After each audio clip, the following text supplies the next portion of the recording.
আসসালামু আলাইকুম রহমতুল্লাহ। প্রিয় সুধী, কাছে দূরে দেশ ও প্রবাসী যে যেখান থেকে দেখছেন, আপনাদের সকলকে আজকের এই অনুষ্ঠানে স্বাগতম।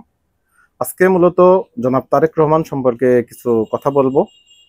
বিশেষত গতকালকে তিনি একটি আলোচনা সভায়, সেটা আলোচনাটা ছিল বিএনপির দেশ গড়ার পরিকল্পনা শীর্ষক কর্মসূচি, কেআইবি মিলনায়তন ফার্মগেট, 7/12/2025। সেই আলোচনা সভায় প্রায় আধা ঘন্টার মতো একটি ভিডিও, যেটা তারেক রহমান তার নিজের যেই পেজ সেখান থেকেও শেয়ার দিয়েছেন। আমি মোটামুটি ভিডিওটি শুনেছি। সেখানে অনেক ভালো ভালো কিছু কথা বলেছেন। মূলত ছাত্রদের নিয়েই একটি পরিকল্পনা, ছাত্রদের অনেক উদ্দীপনামূলক কথা বলেছেন। সেখানে কি করবেন ভবিষ্যতে, তারা দেশে যদি ক্ষমতাভার তাদের হাতে আসে বা তারা যদি সরকার গঠন করেন, সেক্ষেত্রে তাদের কর্মসূচির ভিতরে সবচেয়ে গুরুত্ব যে বিষয়টা দিয়েছেন, খুবই ভালো চমৎকার কথা বলেছেন। সেখানে বলেছেন যে দুর্নীতি এবং আইন শৃঙ্খলা, এই দুটো বিষয় সবচেয়ে বেশি গুরুত্ব আরোপ করা হবে। এটা আসলেই সময়ের দাবি, যে বাংলাদেশ যেভাবে দুর্নীতিগ্রস্তের হয়ে যাচ্ছে, বিশেষত এই ঘুষ বাণিজ্যটা এতটাই প্রবল, আপনি কোনো একটা সেক্টর এখন দুর্নীতি মুক্ত নয়। কোনো একটা সরকারি কাজ আপনি ঘুষবিহীন করে আনতে পারবেন না।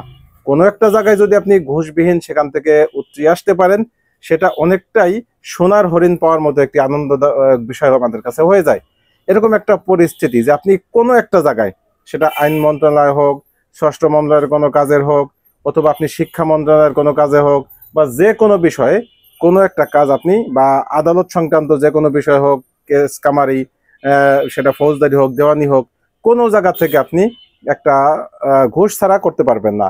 আপনি নামজারি বলেন, যে কোনো জায়গাতেই বলেন, আপনি নামজারি বর্তমান অনলাইন সিস্টেম করেছে, ঘুষ ছাড়া সেখানেও ঘুষ। আপনি তহসিলদারের কাছে বা তহসিল অফিসে যখন এই মামলাটা যাবে, তথা একটু ইয়ের জন্য, তদন্তের জন্য, যে সে একটা রিপোর্ট দিবে এবং সে একটি খসড়া খতিয়ান প্রস্তুত করবে, এই খসড়া খতিয়ান প্রস্তুত করানোর জন্য তাকে 5,000, 7,000, 10,000, 15,000, 20,000 এরকম ঘুষ দিতে হচ্ছে। এটা একেবারেই নিত্য নৈমিত্তিক ব্যাপার।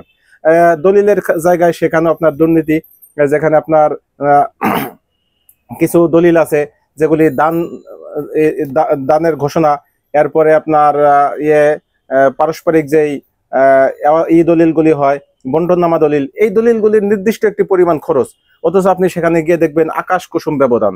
হয়তো 3-4 হাজার টাকার জায়গা তারা 30,000, 40,000, 50,000 চেয়ে বসবে। এই টাকা কারা খাচ্ছে? এই টাকা অবশ্যই শুধুমাত্র যে রাইটার বা দলিল লেখক শুধু তারাই যে খাচ্ছে তা না, এই ঘুষটা সব জায়গায় যাচ্ছে। তো এই যে ঘুষের ব্যাপ্তি একদম সর্বত্র চলতেছে, এটা দুর্নীতির একটি অবস্থান। তো সেই অবস্থান থেকে পরিবর্তন আনতে যাচ্ছেন বা দুর্নীতির লাগাম টেনে ধরতে যাচ্ছেন, এটাকে আমি সাধুবাদ জানাই। দ্বিতীয় আরেকটি বিষয়, আইন শৃঙ্খলা যেই অবস্থা, নাজুক অবস্থা, সেই নাজুক অবস্থা থেকে কিভাবে উতরানো যায় সেই বিষয়কে তারা গুরুত্ব আরোপ করবেন, এটাও খুব পজিটিভ দিক। এরকম আরো বেশ কিছু আলোচনা করেছেন। তো আমি পজিটিভ বিষয়গুলি তো ঠিক আছে, তাকে যেমন ধন্যবাদ দিচ্ছি, কিন্তু আমি চিন্তিত যে তার মতো একজন গুরুত্বপূর্ণ ব্যক্তি, যেই জায়গা থেকে অনেক কিছু ইচ্ছা করলেও বলা যায় না, বলা উচিত নয়, অন্তত ভদ্রতার খাতিরে হলেও কিছু বিষয় এড়িয়ে যেতে হয়, এবং নিজেদের গায়ে এসে লাগবে এমন কোনো বিষয়ও আলোচনা করা উচিত নয়। সেই জায়গা থেকে তারেক রহমান এক পর্যায়ে একটা কথা বলেছেন, যেটা আমার কাছে খুবই খারাপ লেগেছে, কথাটা দৃষ্টিকটু লেগেছে।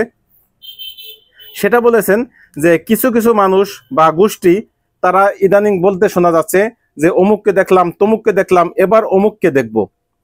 তো যাদেরকে, যাদের কথা বলা হচ্ছে, তাদেরকে তো দেশের জনগণ 71 সালেই দেখেছে, যারা নিজেদের রাজনৈতিক স্বার্থে লক্ষ লক্ষ মানুষ হত্যা করেছে এবং আমাদের মা বোনের ইজ্জত নষ্ট করেছে। এই যে কথাটা, এই কথাটা আমি তারেক রহমানের সাথে খুবই আপত্তিকর মনে করছি, তার সম্পর্কে যে তিনি এই ধরনের মন্তব্য করেছেন, এই বক্তব্যটা তার সাথে সম্পৃক্ত করা লাগতেছে। এটা আমার কাছে একটি মানে জঘন্যতম মনে হচ্ছে। কেন? কারণ এই জামাত, তারা কিন্তু আজকের অপরাধী না। যদি আপনি এই অপরাধকে ধরেন, এই অপরাধী সেই 1971 সালে, 1971 সাল থেকে আজকে 2025 সাল, তো এই দীর্ঘ 54-55 বছর পথ অতিক্রান্ত হলো। এই পথের ভিতরে একাধিকবার আপনারা ক্ষমতায় ছিলেন বিএনপি। বিশেষত আমরা যদি প্রেসিডেন্ট জিয়াউর রহমানের সময়কাল ধরি, তখন একটা লম্বা সময় ছিল। এরপরে বেগম খালেদা জিয়া 3বারের প্রধানমন্ত্রী, সফল প্রধানমন্ত্রী, 2 টার্ম তো ফুল টাইম তারা করেছেন, দেশ চালিয়েছেন। তো এই যে এত লম্বা সময়ের ভিতরে তাহলে আপনারা কি করেছেন? একটা বড় ধরনের প্রশ্ন আসে। দ্বিতীয়ত প্রশ্ন যেটা আসে যে 2001 সালে আওয়ামী লীগকে আপনারা হারিয়েছেন এই জামাতের কাঁধে ভর করেই। 4 দলীয় ঐক্যজোট সমন্বয়ে যেই জোট গঠিত হয়, সেখানে ইসলামী ঐক্যজোট ছিল, জামাত ইসলামী ছিল, মোট 4টি দল ছিল। এই 4 দলের সমন্বয়ে সম্মিলিতভাবে আপনারা তখন সরকার গঠন করেন, নির্বাচন করেন, এবং সরকার গঠনের সময় জামাতকে আপনারা 2টো মন্ত্রণালয়ের দায়িত্ব দেন। এবং ওই সময় আমরা বেগম জিয়ার অনেকগুলি রেকর্ড আপনি অনলাইনে এখনো পাবেন, যে কেউ পাবেন। আমি এখানে নির্দিষ্ট করে আর সেটা শোনাইতে চাচ্ছি না, আমি রেফারেন্স এতটুকু টেনে নিলাম। বারবার বেগম জিয়া এই বিষয়টা সামনে এনেছেন। 71 বিষয়গুলি তিনি এড়িয়ে যাওয়ার চেষ্টা করেছেন। যুদ্ধাপরাধীদের যখন হয়েছে, মামলা হয়েছে, বিচার হয়েছে, সেই বিষয়গুলিও নিয়ে বেগম জিয়া কত স্বচ্ছতার সাথে, কত সুন্দরভাবে, সাবলীলভাবে তিনি উত্তর দিয়েছেন, সেগুলি আমরা অনলাইনে দেখব। ব্যক্তিগতভাবে আমি জামাতকে আসলে এখানে তাদেরকে সাফাই গাওয়া বা আমি জামাতের কোনো সমর্থক, এটা আদৌ সত্য নয়। আমি জামাতের কেউ নয়। আমার সারা জীবন কেটেছে বিএনপিতে ভোট দিয়ে, এটা সত্য। এবং আমার আত্মীয় স্বজন সকলেই বিএনপি, শুধু আমার একটা আত্মীয় আছে তারা আওয়ামী লীগ করে, এছাড়া সকলেই বিএনপি। আলহামদুলিল্লাহ, বিএনপির পরিবার বলতে পারেন। ইদানিং আমি রাজনৈতিকভাবে কোনো দলের সক্রিয় কর্মী নই, কোনো দলেরই আমি কাজ করি না।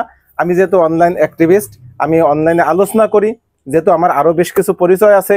আমি শিক্ষা নিয়ে যেভাবে কথা বলি, আমি আইন বিষয় নিয়ে যেভাবে কথা বলি, আমি রাজনীতির নিয়েও কিছু আলোচনা করি। আমার দৃষ্টিতে আমি মনে করি যে এই জায়গায় যারা ফল করতেছে তাদের সেই জায়গাটা আমার দেখিয়ে দেওয়া, এটা আমার নৈতিক দায়িত্ব। ঠিক তেমনি ভাবে ধর্ম নিয়েও যখন কোনো সমস্যা হয়, সেগুলি নিয়েও প্রাসঙ্গিক বিষয় নিয়ে আমি আলোচনা করি। সেই সূত্রেই আমি মূলত আজকের এই আলোচনাটা করছি যে জনাব তারেক রহমান তিনি একটি দলের এখন দ্বিতীয় বৃহৎ, এবং বলতে গেলে তিনিই প্রধান।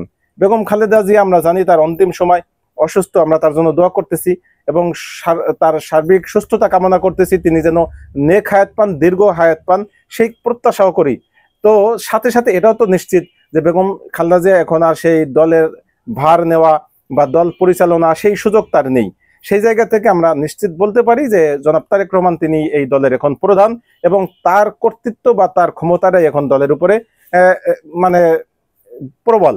তো সেই জায়গা থেকে উনি যদি কোনো একটা দল সম্পর্কে এমন কোনো মন্তব্য করেন যেই দলের সাথে ওনারা নিজেরাই একসাথে যোগপাত আন্দোলন করেছেন, নির্বাচন করেছেন, সরকার গঠন করেছেন, তাহলে এই কাদাটা কিন্তু ওনাদের গায়েও লাগে।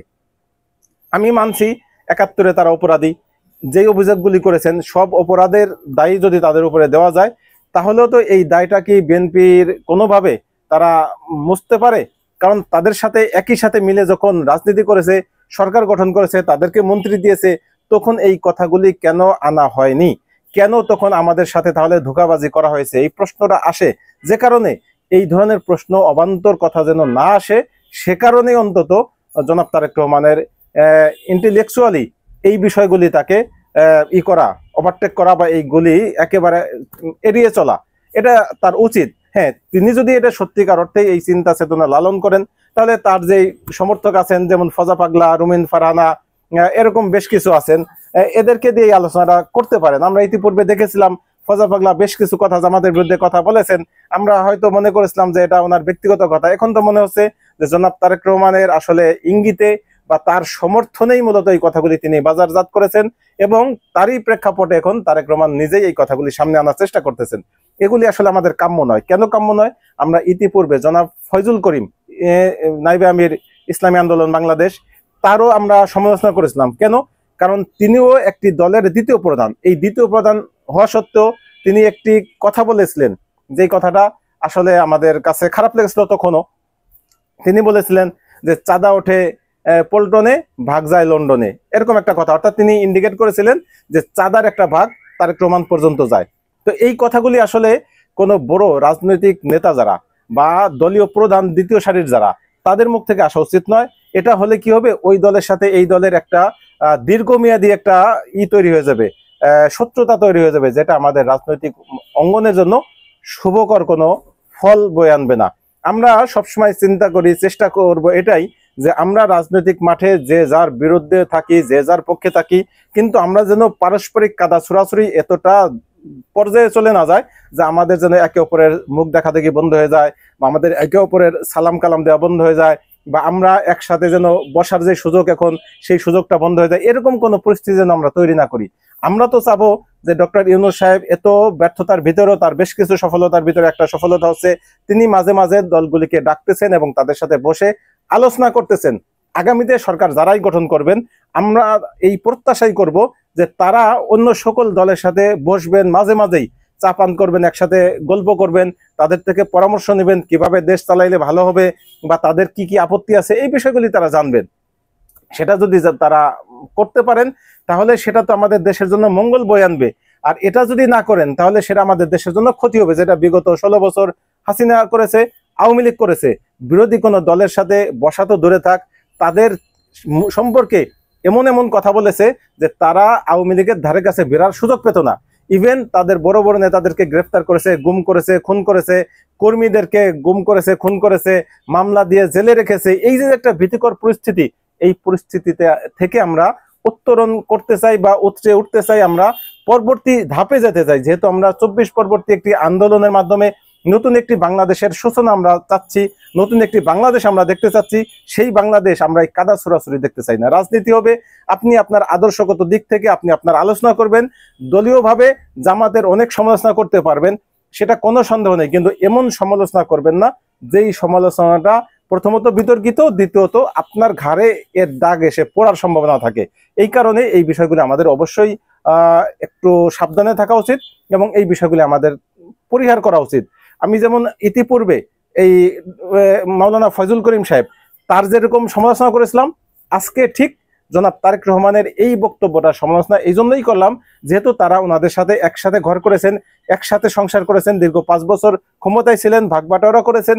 এ কারণে এই অভিযোগ যদি তাদের বিরুদ্ধে এখন নতুন করে করা হয় তাহলে জনগণের পক্ষ থেকে এই বক্তব্য আসবে, তাহলে আপনারা 2001 সালে কেন আমাদের সাথে বেইমানি করেছিলেন, কেন আপনারা রাজাকারের গাড়িতে পতাকা তুলে দিয়েছেন, কেন আপনারা যুদ্ধপরাধীদের সাথে নিয়ে সংসদে গিয়েছেন, কেন তাদেরকে নিয়ে আপনারা সরকার গঠন করেছেন, এই অভিযোগগুলি আসবে। যেহেতু এই অভিযোগগুলি সরাসরি আপনাদের ঘাড়ে আসবে, অতএব অন্তত এই অবান্তর প্রশ্নগুলি আমার মনে হয় এখন একেবারেই পরিহার করা উচিত। দ্বিতীয়ত, 1971 সাল আমাদের এখন থেকে অনেক আগে চলে গিয়েছে।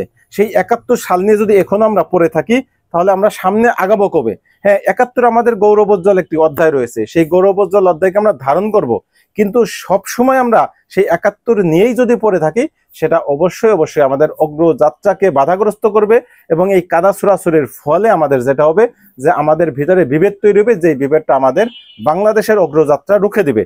কারণ আপনি যখন ঘরের শত্রু থাকবে তখন আপনি শান্তিতে ঘুমাইতে পারবেন না, শান্তিতে কাজ করতে পারবেন না, আর ঘরে যখন আপনার শান্তি থাকবে তখন আপনি সবকিছু করতে পারবেন। ঠিক এই রাষ্ট্রটাকে যদি আপনি আপনার সংসার মনে করেন, একটা ঘর মনে করেন, তাহলে রাষ্ট্রের সকল নাগরিক আপনার সংসারের সদস্য। এই সংসারের সদস্য কারো সাথেই বিরাগভাজন হওয়া বা কারোই বৈরিতা তৈরি করা, বৈরী আচরণের সুযোগ তৈরি করে দেওয়া বা কারোর সাথে দুশ্মনী তৈরি করা, শত্রুতা তৈরি করা, এটা একটি রাষ্ট্রের জন্য কখনোই মঙ্গল বয়ে আনবে না। আমরা এই প্রত্যাশাই রাখবো সামনের ভবিষ্যতে যে ক্ষমতায় যারাই আসবেন, যে দলই আসুক ক্ষমতায়, আশা করি বিএনপি আসবেন, তো আমরা চাবো যে বিএনপি ক্ষমতায় আসলে যেন সকল দলের সাথে সুসম্পর্ক রাখেন এবং অন্তত তাদের মাসে বা 2 মাসে বা 6 মাসে একবার হলেও সকলের সাথে চাচক্র নিয়ে একটি আলোচনা করেন এবং তাদের বেশ কিছু বিষয় নিয়ে কথাবার্তা হবে, দেশ নিয়ে কথাবার্তা হবে, বিভিন্ন আলোচনা আসবে, সমালোচনা হবে, সেখান থেকে আমরা একটা সুন্দর ফলাফল পাবো। এরকম যদি করা যায় তাহলে আমাদের দেশের ভালো হবে, দশের ভালো হবে এবং আমাদের বাংলাদেশের উপরে বহির্বিশ্বের যেই আক্রমণ বা বহির্বিশ্বের যেই আমাদের আমরা এতদিন নতজানু সরকার দেখেছি, সেই নতজানু সরকার থেকে বেরিয়ে আসতে পারবো। কারণ সংসার যখন শক্তিশালী হবে তখন বহির থেকে কেউ আক্রমণ করতে পারবে না বা ভয় দেখাইতে পারবে না। ঠিক দেশের যখন সকল রাজনৈতিক দল জাতীয় স্বার্থে এক থাকবে বা তাদের সাথে পারস্পরিক বোঝাপড়া সম্পর্ক থাকবে, তখন ভারত বলেন আর আমেরিকা বলেন, সকলের যে রক্তচক্ষু সেটাকে আমরা উপেক্ষা করে সামনে এগিয়ে যেতে পারবো। সেই প্রত্যাশা রেখেই আজকের মতো আলোচনা শেষ করছি। ভালো থাকবেন, আল্লাহ হাফেজ, আসসালামু আলাইকুম রহমতুল্লাহি ওয়া বারাকাতুহু।